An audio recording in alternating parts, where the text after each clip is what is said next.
안녕하십니까, 타시엠입니다. 자, 오늘은 소켓 센스와 다이센스의 차이를 한번 살펴보려고 합니다. 아수스에서는 다이센스라고 부르고 MSI에서는 VCC 센스라고 불러요. 다이센스 또는 VCC 센스가 되겠죠. 같은 얘기입니다.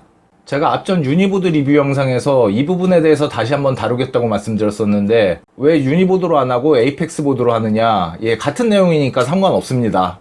MSI의 VCC 센스가 아수스의 다이센스고요. 유니보드의 모드 3하고 모드 5가 에이펙스 보드의 레벨 8하고 레벨 6이라고 생각하시면 돼요. 지금 이 보드는 CPU 50배수에 램 4500메가로 세팅이 되어 있습니다. CPU 전압은 1.31V가 들어가 있는 상태입니다. 자, 이 상태에서 소켓 센스와 다이센스의 차이를 보여드리려고 하는데 이게 뭐가 맞고 뭐가 틀리다 그런 얘기가 아니에요. 뭐가 맞고 뭐가 틀린지는 저도 모릅니다. 다만 어느 쪽이 합리적이고 왜 그걸 써야 되는지 그걸 말씀드리려고 찍는 영상이에요. 자, 일단 이 상태에서 DG 플러스 VRM에 들어가 봅니다. 원래 바이오스에서 손을 안 대면 기본적으로 여기가 다이센스로 돼 있어요. 그리고 재밌게도 이 다이센스를 쓰시는 분들도 대부분 레벨 6을 많이 쓰십니다. 이거 자체가 사실 난센스예요. 사실 이게 레벨 1부터 레벨 8까지 있는데 이 중에 어떤 레벨을 쓸 건지는 유저의 자유입니다. 정답은 없어요. 만약에 정답이 있으면 이렇게 레벨을 선택할 수 있게 만들어 놓지 않았겠죠. 만약에 레벨 6이 정답이라고 그러면 그냥 딱 레벨 6으로 고정을 해서 보드를 출시했을 겁니다. 그런데 기본적으로 이 부분은 유저가 자유스럽게 세팅을 할 수 있는 그런 메뉴입니다. 그리고 여기 보시면 아수스에서는 오버클럭 할 때는 레벨 4를 추천하고 있어요. 그런데 왜 추천하는 레벨 4를 안 쓰고 레벨 6을 쓰느냐, 그 전에 이 LLC라는 게 뭐냐라는 걸 알아야 되는데 CPU는 강한 부하를 받아서 일을 많이 하게 되면 무조건 전압이 떨어지게 돼 있습니다. 이 로드라인 캘리브레이션은 그거를 보정을 해주는 그런 기능이에요. 그래서 예를 들어서 제가 CPU 전압을 1.2V를 설정을 해놨는데 이게 뭐 링스를 돌리든 프라임을 돌리든 시네벤치를 돌리든 계속 1.2V가 유지가 된다면 그럼 이런 로드라인 캘리브레이션 메뉴가 필요가 없겠죠. 근데 금방 말씀드린 대로 얘네들이 부하를 받으면 CPU 전압이 떨어지거든요. 아마 이런 보정 기능이 아예 없으면 1.2V를 줬을 때 1V 이하로까지 떨어질 겁니다. 그런데 예를 들어서 내가 지금 링스를 돌릴 건데 그 링스를 통과하기 위해서 필요한 최소 전압이 1.2V라고 하면 그게 떨어지면 안 돌잖아요. 그래서 만약에 이런 기능이 없으면 그 떨어질 거를 미리 계산해 가지고 그거보다 더 위의 전압을 줘야 될 겁니다. 예를 들어서 링스를 돌릴 때 0.5V가 떨어진다고 하면 링스 도는데 필요한 최소 전압이 1.2V니까 거기에 0.5V를 더해가지고 1.7V를 줘야 되겠죠? 그래야 처음에는 1.7V를 집어넣었어도 링스가 돌면서 부하가 걸리면 0.5V가 떨어지니까 1.2V로 돌아가겠죠? 그래서 그렇게 떨어질 전압을 계산을 해가지고 이걸 세팅을 한다고 하면 사실 이 LLC 메뉴는 크게 필요가 없습니다. 그러니까 우리한테 이 LLC가 필요한 제일 큰 이유는 CPU에 강한 부하가 걸리더라도 전압이 거의 떨어지지 않도록, 그러니까 CPU가 최대한 칼 전압을 유지할 수 있도록 보정해주는 의미에서 그래서 LLC 레벨이 필요한 겁니다. 그러니까 부하가 걸렸을 때 CPU 전압이 얼마로 떨어지든 크게 상관이 없는 사람이라든가 아니면 떨어질 CPU 전압을 거꾸로 계산해가지고 역으로 CPU 전압을 넣고 쓰실 분이라면 이 기능이 그렇게 필요한 건 아닙니다. 그런데 그런 거 상관없이 그냥 대충 넣고 쓰시겠다, 뭐 사실 대충 넣어도 되긴 됩니다. 뭐 대충 넣는다고 해가지고 되로버가 안 되고 그러진 않아요. 뭐 예를 들어서 나는 무조건 50배수만 들어가면 된다, 그 이상은 필요 없다, 그러면 그냥 대충 넣으시면 됩니다. 50배수만 돌아가면 되니까. 그런데 만약에 50배수에 만족하지 않고 그 위로 더 배수를 올려본다고 한다든가 아니면 BCLK 오버를 해가지고 클럭을 미세하게 조정을 해본다든가 그럴 때는 본인이 어떤 배수가 어떤 전압에 돌아가는지 정확히 알고 계시면 많이 유리합니다. 그래서 사실 여러가지 이유로 이 전압이 칼 전압인 게 좋긴 좋아요. 또 직관적이기 때문에 아주 명쾌하죠. 예를 들어서 내가 바이오스에서 1.2V를 넣었는데 CPUG 부팅을 해서도 1.2V고 거기서 무슨 어떤 작업을 해도 계속 1.2V가 유지된다, 그러면 뭐 오버클럭을 하든 뭘 하든 간에 굉장히 직관적이고 명료하잖아요. 그 전에 우선 이 칼전압이라는 거는 우리가 눈으로 볼 때 칼전압을 얘기하는 거예요. 실제로 전압은 이렇게 미세하게라도 흔들리지 그렇게 칼처럼 반듯하게 들어가진 않습니다. 어쨌든 그 진정한 의미의 칼전압이 아니라 하더라도 우리가 흔히 얘기하는 그 칼전압이 가장 이상적인 전압인 건 맞습니다. 지금까지 말씀드린 대로 뭘 하더라도 그 상태가 제일 편해요. 그래서 이 LLC도 필요한 거고요.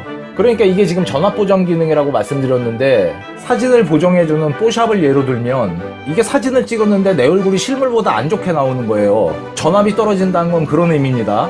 그렇게 안 좋게 나온 사진을 최대한 내 얼굴하고 똑같게 보정을 하는 거죠. 그런데 뽀샵에서는 오히려 실물보다 더 예쁘게 꾸미는 거를 많이 선호하지만 이 전압 보정은 내가 설정한 전압보다 오히려 더 높게 들어가는 거는 그것도 별로 바람직하지는 않습니다. 딱 그냥 내가 넣은 전압이 계속 유지되는 게 제일 낫죠. 그러니까 생긴 그대로 나오는 게 제일 낫다는 얘기예요. 자, 사설이 길었는데 지금 요렇게 쓰시는 분들이 사실 제일 많을 거예요. 그냥 얘를 손을 안 대면 그냥 다이센스 그대로 남아있기 때문에 이 상태에서 레벨 6을 주고 쓰시는 분들이 제일 많겠죠. 그런데 이렇게 세팅을 하면은 CPU가 부하가 걸리면 무조건 전압이 떨어집니다. 얼마나 떨어지는지 한번 들어가서 보겠습니다. 자, 아까 바이오스에서는 1.31V를 줬고 CPU에서는 1.305V로 뜨고 있어요. 이게 이 상태에서 아무 일도 안 하고 계속 이렇게 놔두면 계속 이렇게 1.305V입니다. 그런데 얘를 갖다 이제 부하를 걸어보면 부하를 줄 수 있는 프로그램은 링스도 있고 프라임도 있는데 링스나 프라임이나 이 부하를 계속 일정한 강도로 주는 게 아니에요. 쉽게 말해서 약하게 줬다 세게 줬다 이런 이제 일정한 사이클이 있는데 프라임이 링스에 비해서는 그 사이클이 고른 편입니다. 그러니까 지금 테스트의 목적으로 봤을 때는 프라임이 좀 더 맞아요. 그래서 프라임을 돌려보겠습니다. 자, 프라임 과부하 테스트 작은 FFT 실행합니다. 이렇게 실행을 하면 1.181V로 떨어지죠. 여기 HW 모니터에서도 1.305V였던 게 1.181로 떨어져서 지금 현재도 계속 1.181로 가고 있는 걸 볼 수 있어요. 이거를 좀 더 명확하게 보려면 이 HW 인포를 닫고 새로 열면 됩니다. 닫고 새로 열게요. 자, 새로 열었는데 보시면 현재도 1.181, 최저도 1.181, 최고도 1.181, 평균도 1.181이에요. 이런 게 바로 칼전압이죠. 이 프라임이 실행되고 있는 지금은 칼전압인데 만약에 프라임을 끄면은 자, 프라임을 끕니다. 전압이 다시 1.305로 돌아와요. 그러면 다이센스의 레벨 6으로 세팅을 한 사람은 불편하게도 요거를 계산을 해야 되는 겁니다. 1.305에서 1.181을 빼면 0.124죠. 요 정도의 전압을 거꾸로 더 줘가지고 세팅을 해야 돼요. 그러니까 프라임이 됐든 링스가 됐든 부하가 걸릴 때 필요한 전압이 1.181V인데 실제로 내가 바이오스에 전압 세팅을 할 때는 거기에 0.124를 더해가지고 그 정도의 전압을 세팅을 해야 됩니다. 그게 CPU지상으로는 1.305지만 실제로 바이오스에서는 아까 1.31을 넣었죠. 뭐 그 정도의 전압 오차는 있을 수 있는 거니까 어쨌든 대략적으로 이 정도 값을 더해가지고 세팅을 해야 됩니다. 그러면 이런 작업을 거꾸로 해줘야 될 것 같으면 LLC 레벨을 설정하는 의미가 없잖아요. 실제로 다이센스 모드에서는 LLC 레벨을 8을 주면 칼전압을 만들어줄 수 있습니다. 그러니까 이 프라임 실행하는 거 다시 한번 보여드릴게요. 자, 프라임 실행했고요. HW 인포 다시 옵니다. 자, 바로 요 상황이요. 1.181, 1.181, 1.181, 1.181. 이거를 바이오스에서 전압을 1.18V를 주고 레벨 8을 주면 정확히 요 상황을 만들 수가 있어요. 1.31V를 주고 레벨 6을 줘도 이런 상황을 만들 수가 있지만 1.18V를 주고 레벨 8을 줘도 이 상황을 만들 수 있다는 얘기예요. 그러면 소켓 센스가 아니고 다이 센스가 맞다면 이렇게 하시면 됩니다. 1.181V에 레벨 8 주면 돼요. 그러면 이거랑 똑같이 나옵니다. 제가 보여드릴게요. 자, CPU 전압을 1.31에서 1.18로 바꿉니다. 1.18. 그리고 디지 플러스 VRM에 들어가서 레벨 6을 레벨 8로 바꿔요. 이러고 재시작. 자, CPUG 열어보면은 1.181V 들어가 있죠.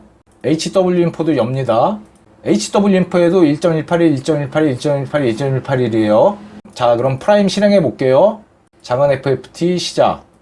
자, 부하가 걸리고 있지만 칼같이 1.181입니다. 이번에는 HW 인포 새로 연 거 아니에요. 윈도우 시작해서 프라임 돌리는 내내 1.181을 유지합니다. 자, 그럼 이게 진짜 칼전압이고 그러면 이렇게 쓰면 될 거 아닙니까? 뭐하러 1.31V에 레벨 6을 넣고 씁니까? 전압 떨어지는 거 보기도 싫은데. 그러니까 다이센스가 맞다면, MSI로 치면 VCC 센스가 맞다면, 맞고 틀리고의 개념이 아니라고 말씀드렸죠? 그러니까 다이센스와 VCC 센스가 합리적이라면 이렇게 쓰시면 됩니다. 다이센스의 레벨 8, MSI는 VCC 센스의 모드 3, 그렇게 쓰시면 되겠죠? 지금 같은 경우는 윈도우 시작해서 윈도우 끝날 때까지 어떤 프로그램을 돌리든 간에 이렇게 쭉 1.181V를 유지하는 것처럼 보이잖아요. 그런데 이게 아니라는 겁니다. 사실 50배수의 램 4500준 CPU가 1.181V에 프라임이 돈다고 하면은 초대박이죠. 외계인급이죠, 외계인. 그런데 다이센스의 레벨 8로 해놓으면 이렇게 보이지만 이걸 다른 거 다 그대로 놔두고 소켓 센스로 보면 이게 이렇게 됩니다, 이렇게. 그러니까 부하가 걸리면 1.35V 정도까지 올라간다는 거예요. 그러면 얘가 맞냐 얘가 맞냐, 이게 소켓 센스고 이게 다이 센스인데 이거 둘 중에 뭐가 맞냐는 거죠. 아니 뭐가 합리적이냐는 거죠. 그런데 이게 합리적인 게 맞고 또 그걸 입증할 수 있는 여러 가지 방법이 있습니다. 그 중에 뭐가 제일 단순하고 명확하게 보여줄 수 있을까 제가 좀 연구를 해봤는데, 일단 다른 세팅 아무것도 안 건드린 상태에서 부팅 전압을 한번 찾아보겠습니다. 자, 지금 다이센스 레벨 8에 CPU 전압이 1.18 상태였죠.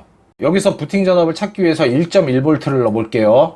자, 1.18에서 1.1로 낮췄습니다. 재시작. 자, 멈췄습니다. 부팅 실패죠. 자, 똑같은 세팅에서 0.01V 올려서 1.11V를 넣어보겠습니다. 1.11V 재부팅.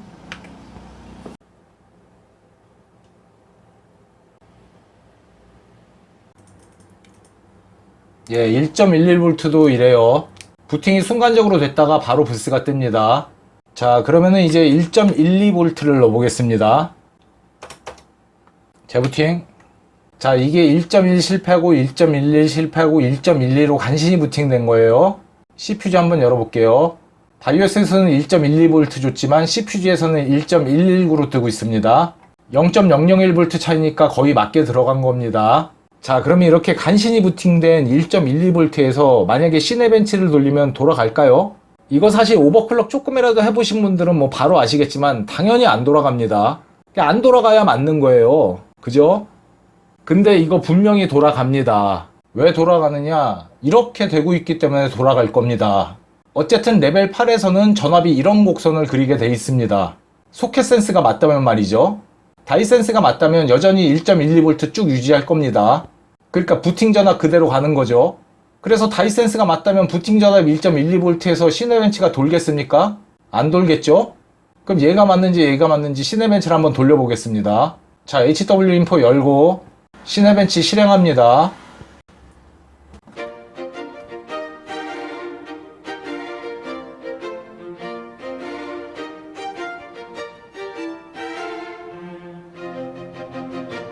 아주 잘 돌아가네요. 그쵸? 여기 HW 인포 보시면 시네벤치 도는 내내 1.129V 유지했습니다. 전압 0.001V도 안 올라가고 그냥 칼같이 이 전압 유지했습니다. 근데 이 부팅 전압에 시네벤치가 돌아요. 그러니까 이게 맞는 겁니다. 자, 그럼 이제 똑같은 상황에서 다이센스를 소켓 센스로 바꿔볼게요. 재시작. 자, CPU 전압은 1.12V 그대로 유지하고요. 로드라인도 레벨 8 유지하고 다이센스만 소켓 센스로 바꿀 건데요. 아, 이게 소켓 센스로 바꾼다고 해서 CPU 전압이 바뀌는 게 아닙니다.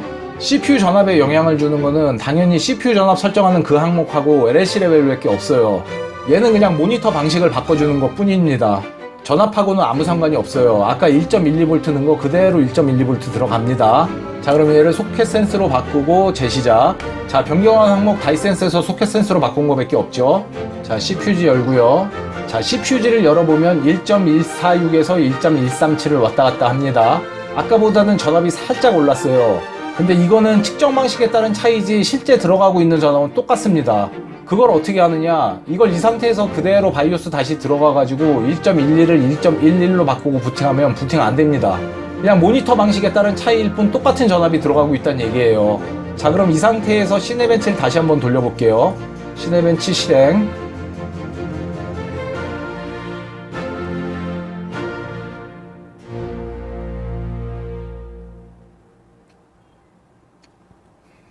자, 한참 돌고 있을 때 1.217까지 올라갑니다. 예, 다 돌았죠? 다시 1.146으로 떨어지고요. 부하가 걸리면 1.217V까지 올라가는 거예요. 그러니까 이게 맞는 겁니다. 시네벤치 돌릴 때 왜 안 뻗느냐? 전압이 올라가니까 안 뻗는 거예요. 이거는 지금 시네벤치니까 1.217V까지만 올라간 거고, 아마 링스나 프라임을 돌리면 이거보다 더 올라갈 건데, 링스나 프라임으로 여기서 테스트를 못 해보는 거는 걔네들은 그렇게 올라가도 뻗으니까 지금 기본 전압이 1.12V 밖에 안 되니까요. 그러니까 만약에 1.18이나 1.19 정도 주고 레벨 8로 맞춘 다음에 프라임이나 링스 돌리면은, 지금은 시네벤치가 부하가 링스나 프라임보다는 약하니까 0.08V 밖에 안 올라갔지만, 그런 식으로 기초 전압을 조금 넉넉하게 주고 돌리면은 0.1V 이상 올라갑니다. 아까 0.124였나? 그만큼 올라가요. 그러니까 부하가 강하면 강할수록 원래 전압이 더 떨어져야 되는데 레벨 8은 보정을 아주 심하게 해놓은 거거든요. 이게 역으로 올라가는 겁니다. 그러니까 LLC를 레벨 8로 맞추면 부하가 심하면 심할수록 전압이 조금 더 올라가요. 어쨌든 시네벤치만 해도 부하가 적지 않게 걸리는 거기 때문에 0.08V까지는 올라갔고요. 그래서 시네벤치가 돌아간 겁니다. 자, 이 정도면 이제 소켓 센스하고 다이 센스 중에 어떤 게 더 합리적인지 보시는 분들도 판단이 되실 거라고 생각이 됩니다. 물론 다이 센스나 VCC 센스를 쓰셔도 돼요. 그런데 제가 소켓 센스를 강조하는 이유가 뭐냐 하면 바로 LLC 레벨을 제대로 맞추기 위해서 소켓 센스를 쓰셔야 된다고 말씀드리는 거예요. 왜냐하면 지금 아수스 보드 같은 경우에 다이 센스를 쓰게 되면 레벨 8로 맞춰야 되거든요. MSI 보드는 VCC를 쓰게 되면 모드 3으로 맞춰야 되고요. 그렇게 되면 부하가 걸렸을 때 전압이 확 올라가는 겁니다. 그걸 보여드리려고 제가 지금 이 테스트를 한 거예요. 그러니까 소켓 센스와 다이 센스의 정답은 없을 수 있어도 LLC 레벨은 어떤 레벨을 줘야 전압 변동이 거의 없는지 그건 정답이 있는 겁니다. 에이펙스 보드 같은 경우에는 레벨 6이고요. 유니는 모두 5입니다. 그런데 이걸 소켓 센스로 안 하고 다이 센스나 VCC 센스로 하면서 레벨 6이나 모두 5를 줘도 되는 거 아니냐. 예, 되죠. 들어가는 값은 똑같습니다. 그런데 보기가 힘들잖아요. 거꾸로 한 번이라도 더 계산을 해야 되고 바로 그런 점이 불편하고 하자라는 걸 알기 때문에 이 보드 제조사들도 소켓 센스라는 메뉴를 만든 겁니다. 소켓 센스가 나중에 나온 거예요. Z230 때는 다 다이 센스였습니다. 지금도 선택을 안 하면 다이 센스가 기본이고 다이 센스가 소켓 센스보다 위에 있잖아요. 소켓 센스가 아래에 있고. 그러면 전세대 때 다이 센스로 쟀던 게 합리적이라고 한다면 뭐하러 소켓 센스를 새로 만들었겠습니까?